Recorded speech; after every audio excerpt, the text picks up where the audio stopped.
اہل سنت کے پہلے سیاسی خلیفہ جناب ابو بکر کی ایک بہن تھی، ان کا نام تھا ام فروا، وہ نابینا تھی۔ یہ وہی ام فروا ہے کہ اگر آپ دیکھیں تو اس پر ہمارا پورا ڈسکشن ہے کہ جب انتقال ہوا پہلے سیاسی خلیفہ کا تو جناب عائشہ نے اقامت نوحہ کہ نوحے کی مجلس منعقد کی۔ کس نے منعقد کی؟ جناب عائشہ نے۔ کس کے لیے کی؟ اپنے والد کے لیے۔ اب یہاں پہ کہا جاتا ہے کہ وہ جو روئی پیٹی تھیں اور اپنا سینہ پیٹا تھا اور منہ پیٹا تھا، تو وہ زمانے میں جی بچی تھی، یہ ان کا ایک پرابلم تھا کہ حضرت ختیجہ کو بڈھا بتانا اور اپنے آپ کو جو ہے وہ بہت ہی کم سن بتانا، جبکہ یہ 24-25 سال کی طلاق شدہ خاتون۔ تو کہا کہ یہ میں کم سن تھی۔ بابا آپ اس وقت کم سن تھیں تو پہلی بات یہ ہے کہ فقط آپ نہیں تھیں، نساء نبی سب یہ کام کر رہی تھی۔ یہ کس نے کہا ہے کہ ان کا فعل حجت ہے، باقی ہم ان کی ازواج بھی تو کر رہی تھیں۔ اگر یہ پشیمان ہو بھی گئی عرض کی بات ہے تو باقی جو ہے ان کا بھی تو 8 کا کوئی حق ہے، ان سے شریعت لینی ہے کہ نہیں لینی؟ انہوں نے تو نہیں کہا کہ ہم پشیمان ہیں رسول پر ماتم کر کے، گو کہ کہا بھی ان محترمہ نے نہیں، بلکہ ان کی الگ بات تھی۔ اصل موضوع یہ ہے کہ جب اشرف الانبیاء دنیا سے گئے تو ان کا سر میرے آغوش میں تھا، وہ میں نے رکھ دیا۔ اس رکھنے پہ کہہ رہی تھیں کہ یہ میری کم سنی کی وجہ سے میں نے رکھ دیا، اور ہم کھڑے ہو گئے اور ہم نے ماتم شروع کر دیا اور چہرہ اور سینہ پیٹنا شروع کر دیا۔ ایک نے نہیں کیا، نساء نے کیا۔ اب نساء کون ہوں گی رسول اللہ صلی اللہ علیہ وسلم کے گھر میں؟ سب سے پہلے اگر اس کمرے میں نساء ہوں گی تو کون تھی؟ اور اگر باقی ہوں گی تو کون ہوں گی؟ صحابیات۔ ان صحابیات کی سیرت حجت نہیں ہے؟ ان باقی ازواج مطہرات امہات المومنین کی سیرت جو ہے وہ حجت نہیں ہے؟ اہل سنت میں واقعاً ایسا ہی ہے۔ مثال کے طور پہ کہتے ہیں شادی شوال میں مستحب ہے، سنت رسول اللہ۔ بابا کیوں؟ رسول اللہ نے کہ ایک شادی کی تھی، کیوں مستحب ہے شوال میں؟ کیونکہ جی جناب عائشہ کی شادی شوال میں ہوئی تھی، تو پھر ربیع الاول میں جناب ختیجہ کی شادی ہوئی، وہ سنت نہیں ہے؟ نہیں، یہ سنت ہے۔ تو بالکل ایسے ہی اشرف الانبیاء پہ رونے پہ یہ حجت ہوں گی، بعد میں یہ کہتے ہیں جبکہ انہوں نے نہیں کہا، لیکن دوسری حجت نہیں۔ تو پھر انہوں نے اس وقت تو چلو جی مان لیا، پھر اپنے ابا کی جب ہوئی تو یہاں پر تو رونے کا مسئلہ نہیں ہے۔ اقامت نوح، اس زمانے میں رونے والیوں کو بلایا جاتا تھا اور وہ باقاعدہ روتی تھیں اور بین کرتی تھیں، اشعار پڑھتی تھیں، ایک ختم ہو جاتا تھا دوسرا کرتی تھیں، اور فی البدی اشعار ہوتے تھے اور کچھ ویسے بھی ہوتے تھے۔ اور یہ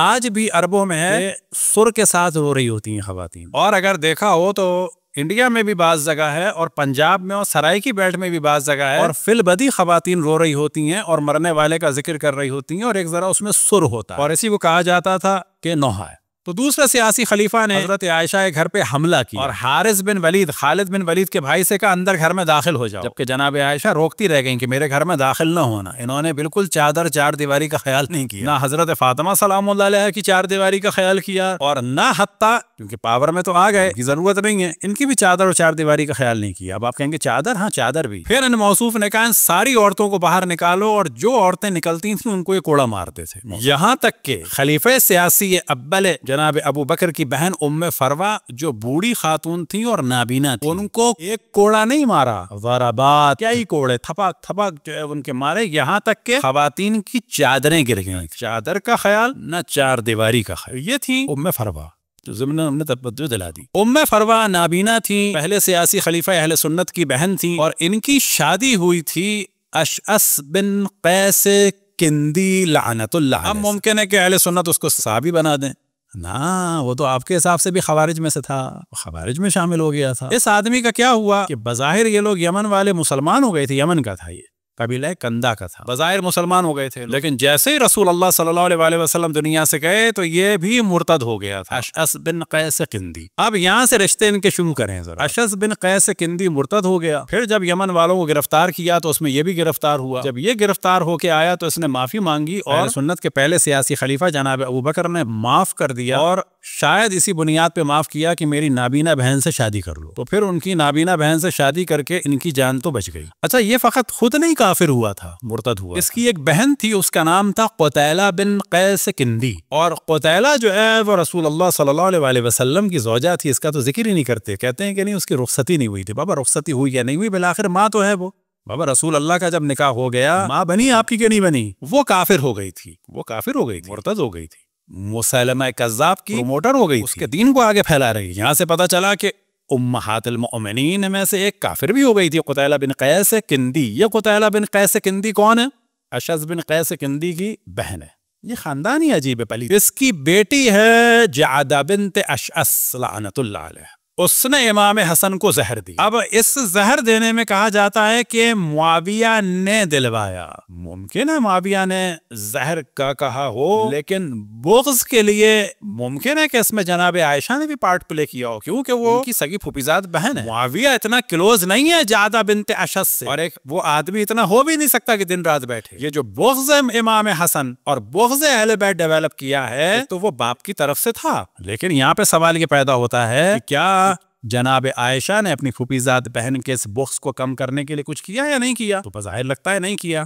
کیوں نہیں کیا؟ کوئی کہے کہ آپ کو پتا ہے کہ وہ کچھ کہتی تھی, اس سے ہم کہیں گے نہیں, ہم نے واقعا نہیں سنا, کانا پھوسی کرتے ہوئے ہم نے نہیں دیکھا. لیکن ہم نے یہ دیکھا ہے کہ وہ اپنی ماموزاد بہن ماموں کو دیکھ رہی ہے. کون؟ جعدہ بنت اشس کا ماموں کون ہے؟ جناب ابو بکر. وہ حضرت فاطمہ کا حق پامال کر رہے ہیں. تو انسان انسپائر تو ہوتا ہے کہ یہ کام صحیح ہے, اور پھر وہ دیکھ رہی ہیں کہ ان کے حق کو پامال کرنے کے لیے میری ماموزاد بہن بھی شریک ہے, اور اس کا بہت بڑا ٹائٹل ہے ام المؤمنین. اور پھر جب وہ پاور میں آتی ہیں تو وہ اپنے زمانے کے ایک خلیفہ کو مروا دیتی ہیں, یعنی تیسرے اہل سنت کے سیاسی خلیفہ جناب عثمان کے لیے حکم دیتی ہیں اقتلوا ناصر فقد کفر, کہ کافر ہو گیا ہے, بڈھا یہودی سے قتل کر دو. نام رکھ دیا تھا ناصل.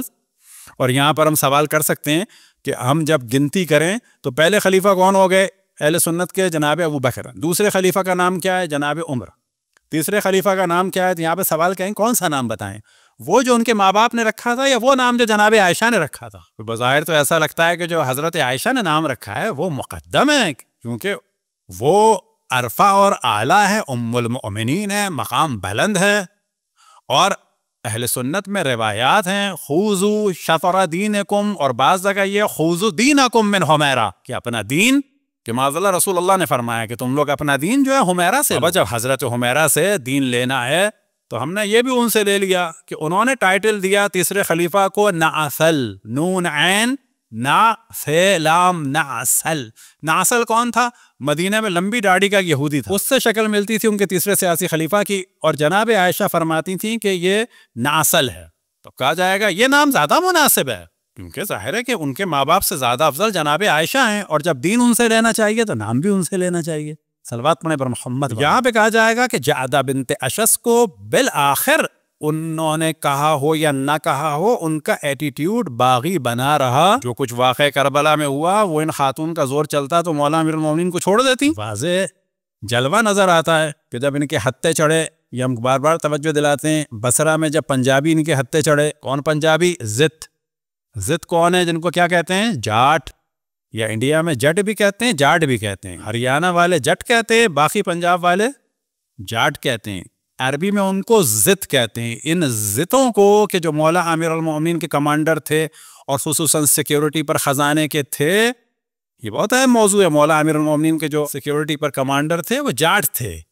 لہٰذا میں تو ابھی بھی کسی کو دیکھتا ہوں پنجاب کے جاٹ کو نا, اس سے مجھے خود بخود ایک انسیت ہوتی ہے, جب آتا ہے کہ اس کا بھی کوئی مارا گیا ہوگا بصرے میں, دادا پر دادا کسی کی, اس کے آبا و اجداد. لہٰذا بصرے میں اور عراق میں آپ کو جو بعض لوگ نظر آئیں گے جسم اور جسامت میں, وہ آپ کو بالکل جاٹ لوگوں جیسے نظر آئیں گے, ان کا خاص اقلیت. تو وہ مروا دیے. اور کس کو مروا دیا؟ تو اگر مولا امیر المومنین ہتھے چڑھتے تو کیا ان کو ذبح نہیں کرواتی؟ 250 اور 700 اور 70 اور 40 مختلف فگر میں ان کو ذبح کروایا ہے. کیا قصور تھا ان کا؟ چوتھے خلیفہ کے بابا کام کرنے والے تھے, ان کو کہا گیا تھا کہ اس کا دفاع کرو, کوئی بھی آئے دفاع کرو, ان کو ذبح کرا دیا. اور جو مین گورنر تھے کون تھے؟ عثمان بن حنیف. ان کے سر کے بال, داڑھی کے بال, مونچھوں کے بال, بھووں کے بال, حتیٰ پلکوں کے بال نچوا دیے محترم. اب اگر ان کا زور چلتا تو کیا مولا امیر المومنین کے بال اور داڑھی چھوڑ دیتی, یا سر کٹوانے میں کچھ ان کو آر ہوتا نا؟ تو جعدہ بنت اشس جو ہے وہ ظاہر ہے کہ ان سے انسپائر تھی. تو پس دوبارہ ہم تکرار کریں کہ رسول اللہ صلی اللہ علیہ وسلم کی بیوی جو کافر ہوئی, کیا نام تھا؟ قتیلہ بن قیس کندی. اس کا بھائی تھا اشعث بن قیس قندی. اشعث بن قیس کی بیوی تھی خلیفہ سیاسی اہل سنت کے پہلے سیاسی خلیفہ جناب ابو بکر کی بہن ام فروہ. اب ان کی بیٹی کون تھی؟ جعدہ بنت اشعث. ہم نے یہاں تک گفتگو پہنچی کہ جعدہ بنت اشعث کو جو انسپائر کیا ہے, اکسایا ہے قتل امام حسن کے لیے, وہ عملی اعتبار سے اگر معاویہ نے کیا ہے, نفرت کے اعتبار سے اس میں جناب عائشہ کا. اور وہ ہمیں نظر آتا ہے جب دفن کی بات ہوئی مولا امام حسن کی, تو جہاں پر معاویہ کے کارندے مقابلے میں تھے اور خصوصاً مروان لعنت اللہ علیہ, تو دوسری جانب خود یہ خاتون بھی مقابلے میں. تو چوتھے کا یہ ہوا اور پانچویں کا بھی بیان ہوا. جعدہ بنت اشعث ایک بیٹی ہے. اب انہی ام فروہ کے اور اشعث بن قیس قندی کے دو بیٹے بھی تھے، ایک تھا محمد ابن اشعث لعنت اللہ علیہ۔ اگر یہ شیعہ ہیں تو ہمیں اہل سنت کو بھی چاہیے کہ اس پہ لعنت بھیجے شیعوں پہ، لیکن نہیں بھیجتے۔ یہ کون ہے؟ جس طرح سے اہل سنت کا ایک تابعی اور ثقہ جس کو کہتے ہیں یہ لوگ، یہ ثقہ بھی تھا اور تابعی بھی تھا، کون؟ عمر بن سعد نے ابی وقاص۔ اور قاتل امام حسین میں سے کون تھا؟ شمر ابن ذوالجوشن۔ ذوالجوشن بھی صحابی تھا۔ بھیجو لعنت ان پہ، بھیجو ان کے باپ پر، بھیجو جس کو بھیجنا ہے بھیجو۔ ہم سے کیا کہتے ہو شیعہ تھے؟ یہ شیعہ تھے، بھیجو لعنت ان پہ۔ انہی میں سے تھا قاتلان امام حسین سے جو عمر سعد ابن ابی وقاص کی فوج کے کمانڈروں میں سے کمانڈر تھا، اور اس کو کام سونپا گیا تھا حضرت مسلم کو دھوکہ دینے کا۔ کیا کہ ابھی مثلا روک دو، تمہارے ساتھ امان ہے، امان ہے۔ وہ جو فوج لے کے گیا تھا حضرت مسلم کے لیے، گیا تھا محمد بن اشعث بن قیس قندی۔ اب یہ کون ہے رشتے میں؟ حضرت عائشہ کا، جناب عائشہ کا پھوپھی زاد بھائی، اشعث بن قیس قندی کا بیٹا، جعدہ بنت اشعث کا بھائی۔ بہن میں رہے کہ بہن ایک امام کی قاتل ہے تو بھائی دوسرے امام کے قتل میں شامل ہے، تو جناب مسلم کے قتل میں یہ شامل تھا، شہادت میں شامل تھا، اور اس کے کمانڈروں میں سے تھا ایک، اس کام کو انجام دینے والوں میں سے، اور پھر بعد میں امام حسین کے مقابلے میں تھا فوج میں۔ اور جب امام حسین علیہ السلام نے فرمایا تھا کیا تم نہیں جانتے کہ میں نواز رسول ہوں اور کیا میری قرابت ہے، اس نے کہا تھا کوئی تمہاری قرابت نہیں ہے رسول۔ اس کی خباستوں میں سے خباست یہ تھی کہ رسول اللہ اور امام حسین کے رشتے کا اس نے انکار کیا تھا، صلوات پڑھیں بر محمد والے محمد۔ اور پھر ایک دوسرا بھائی تھا اس کا، یا بالفاظ دیگر حضرت عائشہ کا پھوپھی زاد ایک اور بھائی، یا بالفاظ دیگر جناب ابو بکر کا ایک اور بھانجا۔ تو بس امام حسن کی قاتلہ کون ہے؟ جناب ابو بکر کی بھانجی۔ امام حسن کی قاتلہ کون ہے؟ جناب عائشہ کی پھوپھی زاد بہن۔ امام حسین کے قاتلوں میں سے کون ہے؟ حضرت ابو بکر کا بھانجا اور حضرت عائشہ کا پھوپھی زاد بھائی۔ حضرت مسلم کے قاتلوں میں سے کون ہے؟ حضرت جناب ابو بکر کا بھانجا اور جناب عائشہ کا پھوپھی زاد بھائی۔